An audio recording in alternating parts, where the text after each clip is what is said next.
Bismillahirrahmanirrahim. Assalamualaikum students. Our today's lecture is for class 8 General Science. The topic of today's lecture is biotechnology, chapter number 3. Now we start the reading of the chapter and I will explain it. At the beginning of life, human beings are trying their best to facilitate themselves in various fields of life. दुनिया में जब से ज़िंदगी की शुरुआत हुई है, जो इंसान हैं उन्होंने अपनी आराम आसाइश के लिए बेहतरीन कोशिशें की हैं और कर रहे हैं. From the invention of first weapon, पहले हथियार की ईजाद से लेकर till the invention of first medicine, पहली दवाई की ईजाद तक, the world has seen drastic changes. दुनिया में बहुत सख्त तब्दीलियाँ आईं. Scientist are striving to lead the world toward modernisation. जो साइंसदान है वो इस कोशिश में लगे हुए हैं कि दुनिया को जदीदियत की तरफ ले जाया जाए और दुनिया में बहुत सी चीज़ों को तब्दील कर लिया जाए. In this aspect they have change the genetic structure of various micro organisms, animals and plants through different techniques in a special field of science called biotechnology.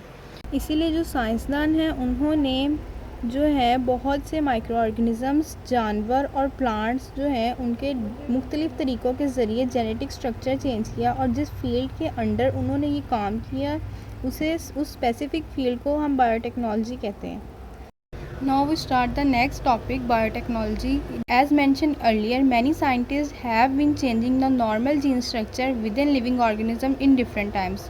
जैसा कि पहले बताया गया है कि बहुत से साइंसदान जो हैं वो जानदारों के अंदर मौजूद नॉर्मल जीन के स्ट्रक्चर को चेंज कर रहे हैं, तब्दील कर रहे हैं. Biotechnology is an emerging science that deal with these genetic changes. Biotechnology वो उभरती हुई साइंस है जो इन चेंजेस, जेनेटिक चेंजेस के साथ डील करती है. In this field, the organism, especially the microorganism, is used for a specific aim in the betterment of mankind. इस फील्ड में जो ऑर्गेनिज़म्स हैं, ख़ास तौर पर माइक्रो ऑर्गेनिज़म्स जो बहुत छोटे जानदार हैं, वो यूज़ होते हैं एक ख़ास काम के लिए जो कि इंसानों की भलाई के लिए होता है. The organisms may be used as a whole. Organisms को वो पूरे इस काम के लिए ऑर्गेनिज़म्स पूरे भी इस्तेमाल हो सकते हैं, उनका कोई छोटा हिस्सा भी इस्तेमाल हो सकता है उन जानदारों का. The term biotechnology was first coined by Karl Ereky, a Hungarian engineer. जो बायोटेक्नोलॉजी जो लफ्ज़ है ये सबसे पहले एक हंगेरियन इंजीनियर ने 1919 में इस्तेमाल किया था. This field is a collection of valuable technologies such as disease diagnostic test. ये जो फील्ड है बायोटेक्नोलॉजी, बहुत से वैल्यूएबल जो टेक्नोलॉजीज़ हैं उनका एक ये ग्रुप है, कलेक्शन है. जैसे कि उन्होंने एक एग्जांपल दी है डिजीज़ डायग्नोस्टिक टेस्ट, बीमारियों की तशख़ीस के लिए जो टेस्ट किया जाता है वो. Each technology has its broad application in different fields of life. The field of biotechnology also deals with the changes in within microorganism, farm animals and many crops. These services lead us toward improved and increased food production.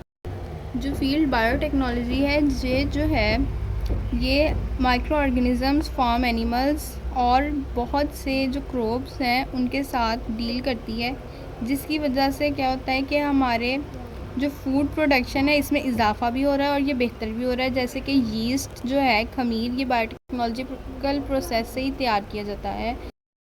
This may also lead to the betterment of environmental health. Agriculture, pharmaceutical science, environmental sciences and food production are directly dependent on the field of biotechnology. So biotechnology जो है इसकी मदद से हम environment को भी बेहतर बना सकते हैं और ये एग्रीकल्चर, अद्वियात बनाने और आबो हवा को बेहतर करना, बेहतर खुराक बनाना जो है ये सब कुछ डायरेक्टली जो है डिपेंड करता है बायोटेक्नोलॉजी की फील्ड पर. Next topic is DNA replication, copying of DNA.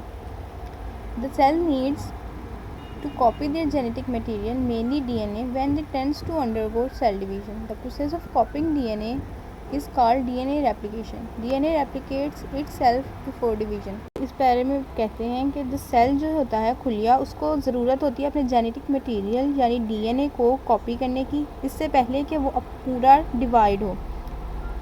तो जो प्रोसेस होता है डीएनए को कॉपी करने का उसको हम डीएनए रेप्लिकेशन कहते हैं. DNA replicate itself before division. Division से पहले, सेल डिवीजन से पहले डीएनए खुद को रेप्लिकेट कर लेता है, कॉपी कर लेता है. As you have studied the structure of DNA in previous chapter, the DNA has double helical strand and is condensed in the form of chromosomes with the nucleus of the cell. Each strand of DNA is a collection of nucleotides, nitrogenous base sugar and phosphate groups. जैसा कि आपने पिछले ही chapter में पढ़ा है कि DNA का structure कैसा होता है। डीएनए जो होता है वो डबल हेलिकल स्ट्रैंड के फॉर्म में होता है, जो कि क्रोमोसोम्स के अंदर कंडेंस्ड होता है, जकड़ा होता है। जो डीएनए होता है it just like a zip.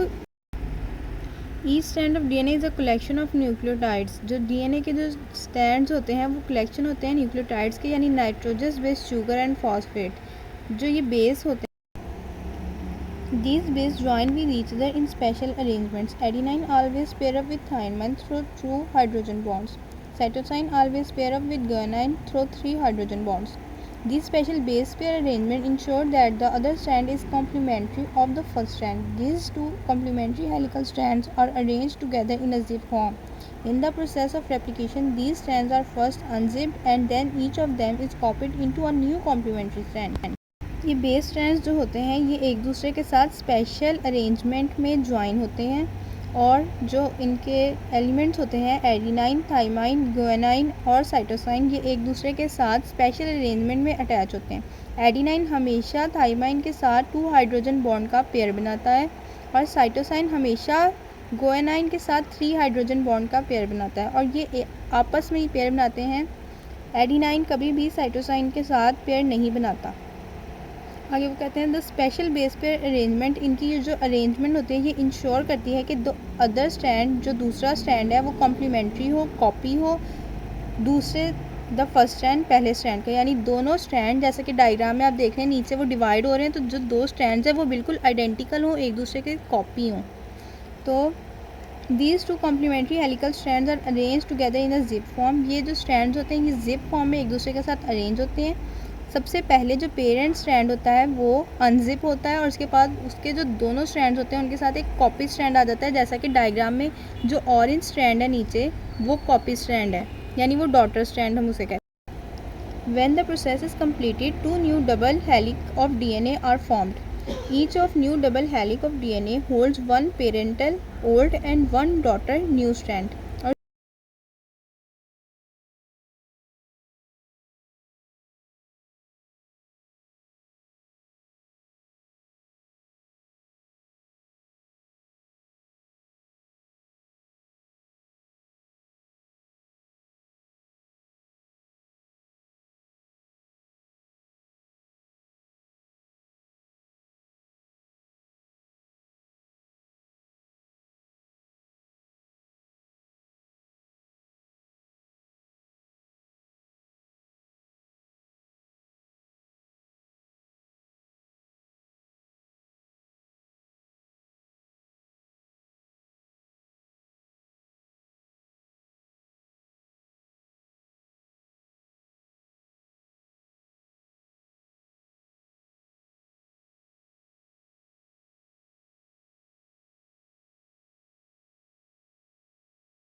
against each strand which are exactly the complementary to parent old strand.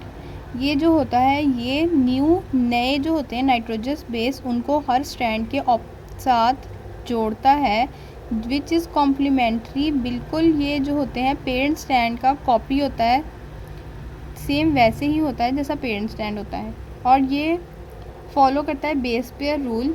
This is how the process of DNA replication work. इस तरह डीएनए रेप्लिकेट करता है और नया डॉटर डीएनए बनता है. आगे छोटे से बॉक्स में एक है डू यू नो, उसमें लिखा है there are chunks of DNA added to copy the lagging strands. They are called as Okazaki fragments. तो ये डायग्राम में जो आपने नीचे वाला स्ट्रैंड है लोअर स्ट्रैंड उसके ऊपर लिखा हुआ है लैगिंग स्ट्रैंड. उसमें जो छोटे छोटे आके जुड़े हैं स्ट्रैंड के नीचे वाले डीएनए स्ट्रैंड के साथ उनको हम कहते हैं ओकाजाकी फ्रैगमेंट्स. ये जो छोटे छोटे जुड़ रहे हैं. So this topic is now completed. Next topic is relationship between DNA, genes and chromosomes. Let's start. The relationship between DNA, genes and chromosomes is based on hierarchy. जो रिलेशनशिप है DNA gene और chromosomes का ये एक upper two lower relation है. इसका ये मतलब है कि जो क्रोमोसोम्स हैं उनके अंदर डीएनए वो डीएनए से कंज्यूम होकर बनते हैं और डीएनए के अंदर जीन होता है. The chromosomes are largest unit among them. They are present inside nucleus. Each chromosome is composed of double helical strand of DNA. जो क्रोमोसोम होता है वो न्यूक्लियस के अंदर होता है और जो क्रोमोसोम होता है वो बनता है डबल हेलिकल स्ट्रैंड से जो कि डीएनए के स्ट्रैंड्स होते हैं. और each shorter segment of DNA is a gene. और डीएनए के जो शॉर्टर सेगमेंट्स होते हैं, छोटे सेगमेंट्स होते हैं, वो जीन होते हैं. We have already studied their detailed structure in Unit 2. Unit 2 में पहले ही आप लोग इसका डिटेल स्ट्रक्चर स्टडी कर चुके हैं. Following is the hierarchical diagram of 3 of them showing their relationship. जो डायग्राम आपको साइड पे नज़र आ रही है ये इसकी डिटेल डायग्राम है.